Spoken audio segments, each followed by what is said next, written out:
Hello and welcome to Val's Crafty Creations. Thanks so much for stopping by today. In this video I am so excited to share with you the February swap for the Crazy Crafty Ladies Facebook swap group. From the list of available swaps, I decided to give the Steampunk tag swap a try.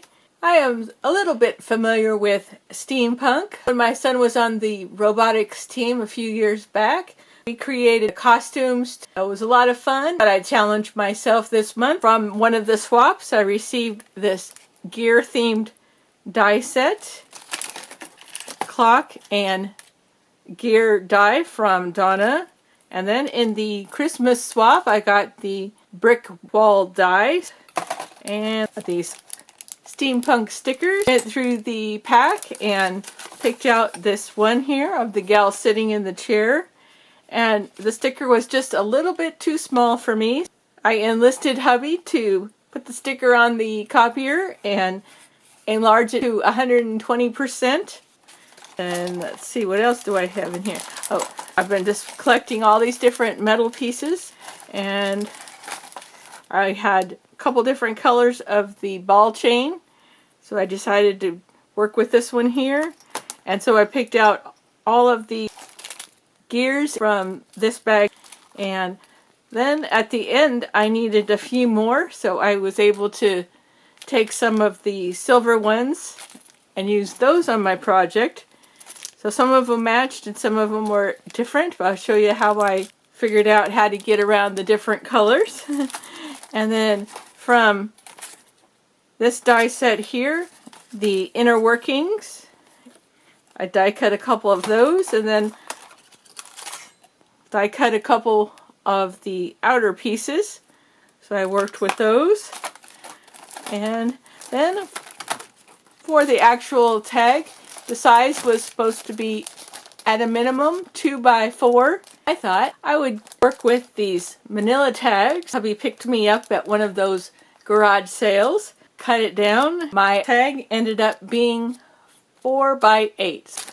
So that covers that, and I'm going to order some type of a collection. And then I thought, no, let me see if I can just use what's in my stash. Found this Ciao Bella collection, and I ended up picking out this one sheet here that has a faded edge, and I had to sacrifice a couple of large cut-aparts. Let's see, grabbed one of my pieces of brown paper and it's a regular size sheet of watercolor paper, and then from the paper pad that I found at Walmart one time, Vintage Treasures, I grabbed from there this one sheet that had this map in the background. Did my best to use all of these different supplies for my tag. So here I have the rest of my supplies. Sure, a lot of fun getting a little messy with the paint and ink. In order to make all my gears coordinate together, I painted them with my gesso, and then I worked with my Mod Podge and glued my papers down. The colors that I had picked up at Michael's, golden brown and the milk chocolate, and then I had a bottle of black, and then I grabbed my Distress Oxide in peacock feathers.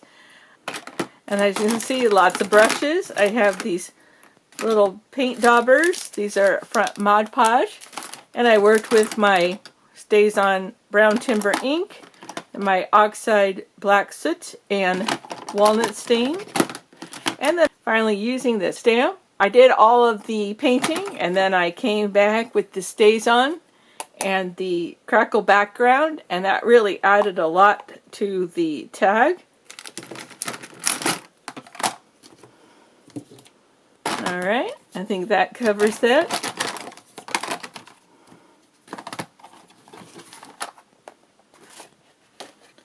So here is the finished tag.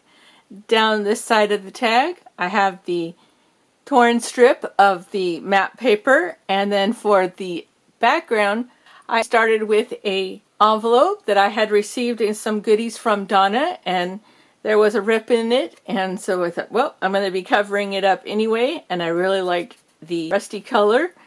Here is the one sheet of paper with the brown edge, and I went around with the ink. Got a little label. When I first got started, I was trying to research and figure out how I could come up with some paint that would be making the gears look rusty, and I just combined those paints, and I think that worked really well. The different gears layered on. I had this metal piece here, and so in this corner I have metal butterfly, that was silver. And behind here I have some of the cheesecloth that kind of hides the glue a little bit, but here we have the die cut block and gears, and I just pieced them together. The lady in the middle cut apart from the Ciao Bella collection. The beautiful journey of today can only begin when we learn to let go of yesterday. Key that I had received from Donna. I was trying to get the glue off and I broke the tip, tuck it under there. Also had in my stash these larger eyelets. I was able to find one that matched the ball chain, and then I checked my stash of bulb pins and there was one that matched. Another little key and a couple of the gears, and all I could find was one eye pin, so I created my own jump rings. They're not the prettiest, but they are matching in the same metal finish, so I like how that came out. So there you have it. That is my steampunk themed tag. In addition to the tag, I thought I'd search my stash and come up with a few extras. I had the 2 packs of flowers, the one in all white and the variegated pinks. I will be sharing 24, 12 of each. And then I found this pack of gems in the teal color. So I cut off a little strip here, and I'll be sharing those. And I have my new pack of washi from Michaels. So I am going to be sharing around 24 inches of the butterfly and the floral one. And then I found this pack of papers in the items that I had received from Kim. I thought for a spring project, those would be really pretty. And then I ended up finding the other little bags that I had purchased from Donna, so I'm sharing one of those.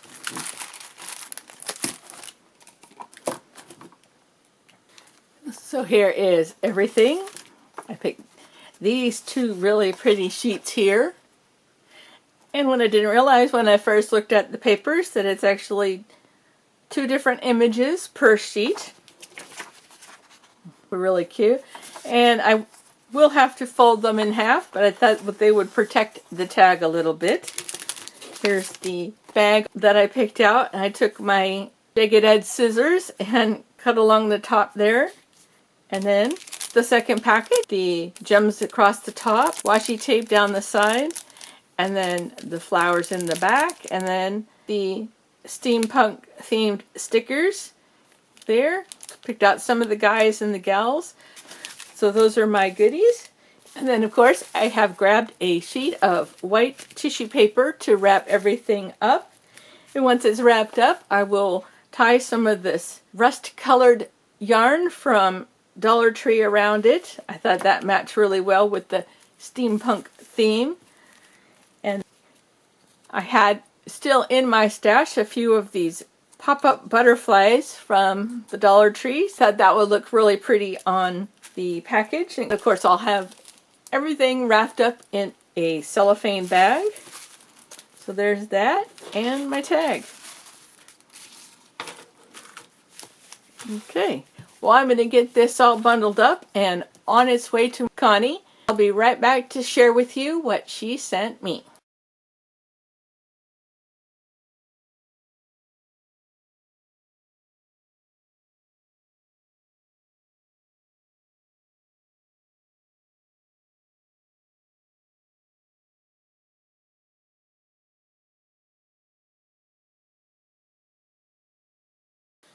A little bundle of items in here. I think I got it all.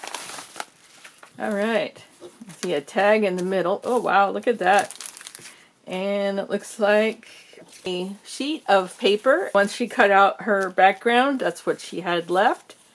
Just cut it down to size. I love all the gears and the Roman numeral clock.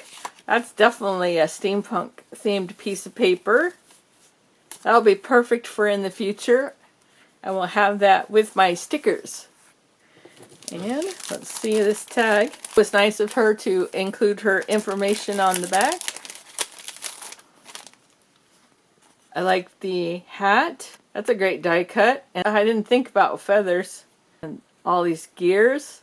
They're wood veneer pieces. And some enamel dots in the dark blue. That paper in the background. And I like the metallic paper behind that. This metal gear. Oh, those are pipes. Here. And the gears. And one of those little yellow pop-up dots from Dollar Tree. So great job, Connie. So that wraps up the February swap for the Crazy Crafty Ladies Facebook swap group. I'm really looking forward to finding out what next month's themes are. Thanks again for stopping by today. You take care, and we'll see you again soon.